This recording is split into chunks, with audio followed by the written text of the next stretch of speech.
মনটা যখন ভীষণ খারাপ লাগে তখন বাচ্চাদেরকে নিয়ে চলে যাই ব্যস্তময় ঢাকা শহরের মানুষের ভিড়ে। কিছুটা হলেও স্বস্তি পাই।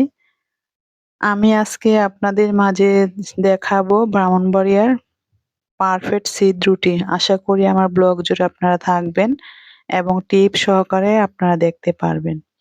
হ্যালো এভরিওয়ান, আসসালামু আলাইকুম। কেমন আছেন সবাই? কি অবস্থা আপনাদের? আই হোপ সবাই অনেক বেশি ভালো আছেন এবং সুস্থ আছেন। আলহামদুলিল্লাহ পরিবারের সবাইকে নিয়ে ভালো আছি। নতুন দিনে নতুন আরেকটি ব্লগ নিয়ে চলে আসলাম। আমি রেশমা ঢাকা থেকে বলছি। বাসার সাথে যেহেতু বসুন্ধরা, তো যখন একটু খারাপ লাগে, যখন ভালো লাগে সব মিলিয়ে আসা হয়। যেহেতু বাসার পাশে, আজকে মনটা অনেকটাই খারাপ। সেজন্য বাচ্চাদেরকে নিয়ে এসেছি। কিছু কাজও ছিল। এই তো বাহিরে বসে আছি। এখন বাসায় চলে যাব। এটা ছিল রাত্রের বেলা আরকি। তো মনটা যখন খারাপ থাকে একটু ঘোরাঘুরি করলে অনেকটাই ভালো লাগে, সেরকম আরকি আমিও চলে আসলাম বাচ্চাদেরকে নিয়ে। মনটা একটু ভালো হয়ে গেছে। তো মানুষের মধ্যে ঘোরাফেরা করলে আসলে মনটা একটু ভালোই লাগে, তাই না? কিছু কাজও ছিল, এই তো সেরে বের হয়ে যাচ্ছি। যাওয়ার আগ মুহূর্ত আপনাদের একটু ভিডিও করে দেখাচ্ছি। প্রায় সময় যেহেতু দেখাই, বাসার সাথে যেহেতু বসুন্ধরা, কোনো কিছুই লাগে না, আমার আসতে 5 মিনিট সময় লাগে। মূল টপিকে চলে যাই। যাই হোক, চলে আসলাম সকালবেলা। শুভ সকাল সবাইকে। তো এদিকে আজকে সিঁদ রুটি নাস্তার জন্য বানাবো। তো আপনারা ভিডিওটা দেখে নিন আর আমি বলে দিচ্ছি। অনেকে হয়তো জানেন বা অনেকে হয়তো জানেন না। এটা আমাদের অঞ্চলের বিখ্যাত। আমরা জন্মের পর থেকে দেখে আসছি। অনেক অঞ্চলে বানায় কিন্তু ব্রাহ্মণবাড়িয়ায় বেশি এটা চলে। বাটির মাপে আমি 2.5 কাপ চালের আটা নিয়ে নিচ্ছি। আটাটা আগে থেকে বের করে নিয়েছি। চালের আটা বলতে চালের গুঁড়া আরকি, মেশিনে যেটা ভাঙা হয় চালটা। সবসময় ডিপে রাখি আমি। আমার বাসায় পিঠাটা বেশিই চলে। ইদানিং বানাচ্ছি না যেহেতু বাচ্চাদের পরীক্ষা। তো আজ ভাবলাম সিঁদ রুটি বানাই, অনেকদিন খাওয়া হচ্ছে না, সেটা আপনাদের মাঝে শেয়ার করি। তো চাল দেওয়ার পর, চালের গুঁড়ি দেওয়ার পর হলুদ গুঁড়া দিয়ে দিলাম, সাথে দিয়ে দিলাম স্বাদ অনুযায়ী লবণ। আপনারা চাইলে নাও দিতে পারেন, কিন্তু হলুদ গুঁড়াটা দিলে অনেকটা কালার সুন্দর হয় আরকি। এভাবে খেয়ে আসছি আমরা, তো এটা দিলে আমাদের কাছে ভালো লাগে। আর এখানে দিয়ে দিলাম আদা রসুন আর পেঁয়াজ একসাথে করে নিয়েছি, বেটে নিয়েছি। এটা দিলে পিঠার একটা ফ্লেভার অনেকটা সুন্দর আসে আর খেতে অনেক মজা হয়। আর সাথে দিয়ে দিব একটা ডিম, অবশ্যই দিতে হবে ডিমটা। পিঠাটা ক্রিস্পি হবে, একদম সফট হবে। তো এভাবে যদি আপনারা আমার ভিডিওটা হুবহু ফলো করে বানান, যারা না বানান তারাও বানাতে পারবেন। আর এই সিঁদ রুটিটা কিন্তু এখন সব অঞ্চলেরই পরিচিত হয়ে গেছে। ডিমটা দিয়ে একটু নাড়াচাড়া করে নিচ্ছি। এটা আসলে হাতের কাজ, হাত দিয়ে করতে হবে। এখন আমি হাত দিয়ে ভালো করে একদম ডিমটা, অল্প পরিমাণ কুসুম গরম পানি অবশ্যই নিতে হবে, যা আপনার আঙ্গুলে সহ্য হয় এরকম একটা কুসুম পানি ব্যবহার করতে হবে। এই তো পানিটা দিয়েছি, আর একসাথে পানিটা দিতে যাবেন না, অল্প করে দিবেন। প্রথমে আমি গোলাটা রেডি করব না, অনেকক্ষণ সময় নিয়ে মতে নিব আরকি। একদম স্মুথ একটা ব্যাটার হবে, তখনই পানিটা মিশাবো। আর এভাবে করলে আপনি বুঝতেই পারবেন না এটা কি মেশিনের গুঁড়া না ডেকির গুঁড়া আরকি। এই পিঠাটা মূলত বানানো হতো পাটায় বেটে বা ডেকির গুঁড়ি দিয়ে। আমরা যেহেতু শহরে থাকি, এটা তো আমাদের আসলে সম্ভব না। তো আমরা চাইলে এভাবে বানাতে পারি। মেশিনে গুঁড়া দিয়ে কিন্তু এভাবে বানালে একদম মনে হবে যে আপনি হাতের বা ডেকির গুঁড়ি আরকি। তো দেখতেই পাচ্ছেন আমি কিভাবে মিশাচ্ছি। ভিডিওটা একটু ফাস্ট করে দিয়েছি। আপনারা চাইলে আরকি এভাবে মিশাতে পারেন। এই যে অনেকটা স্মুথ ব্যাটার হয়ে গেছে। এই পর্যায়ে অল্প, অল্প করে পানি দিয়ে আমি ডোটা তৈরি করব। ডোটা আপনার দেখেই বুঝে নিতে হবে। পাটিসাপটা যে তৈরি করি যেরকম, তার চেয়ে আরেকটু পাতলা করতে হবে। যেহেতু আমি সবসময় বানাই, আসলে পানিটা মেপে দেওয়ার এখানে কোনোভাবেই পসিবল না।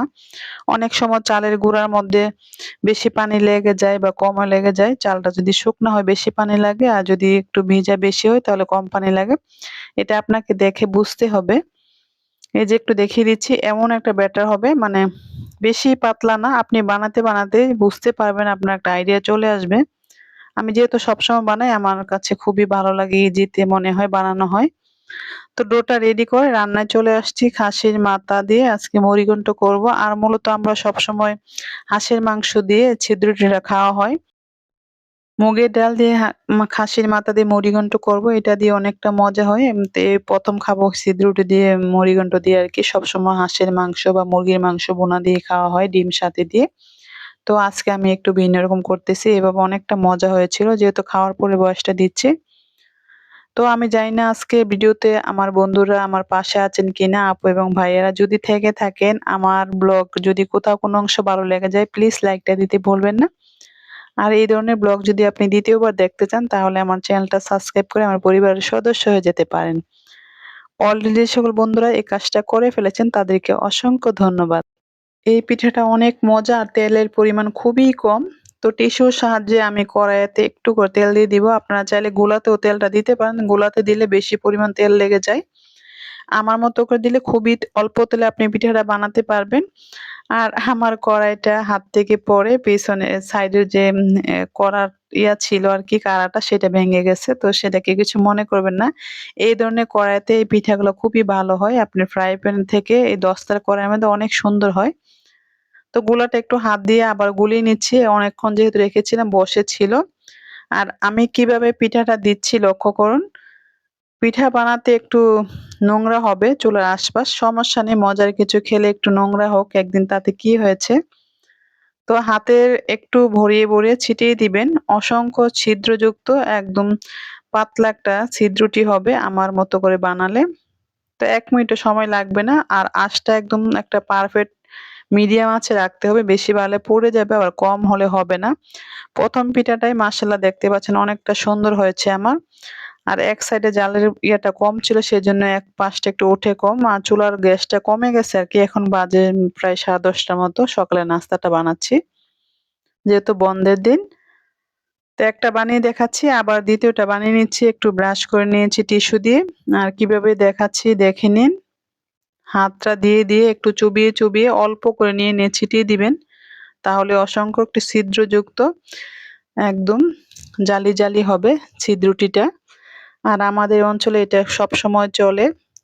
যে নতুন মেহমান আসলে বা জামাই গেলে সকালবেলা নাস্তায় এই ছিদ্রটি হাঁসের মাংস বোনা আর সাথে সেমাই থাকবে। যাদের ব্রাহ্মণবাড়িয়া বাড়ি বা ব্রাহ্মণবাড়িয়া গিয়েছেন তারা অবশ্যই পিঠাটা খেয়েছেন।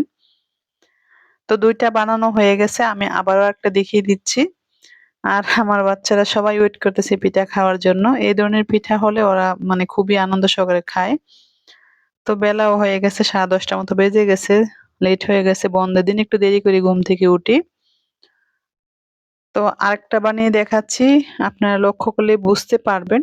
আসলে চোখের দেখা এখানে বলে বোঝানোর কোনো কিছু নেই। চোখে দেখে নিন। আমার রেসিপি যদি ফলো করে আপনি ট্রাই করেন 100% একদম সফল হবেন। সবাই প্রশংসা করবে এই পিঠা খেয়ে। এই পিঠাটা ভর্তা, ভাজি, মাংস সব সাথেই চলে। আর খুবই হেল্পফুল একটা নাস্তা বলতে পারেন। কোনো ডুবো তেল না, মিষ্টি না। এই পিঠাটা স্বাস্থ্যের জন্য খুবই ভালো আমার মনে হয়।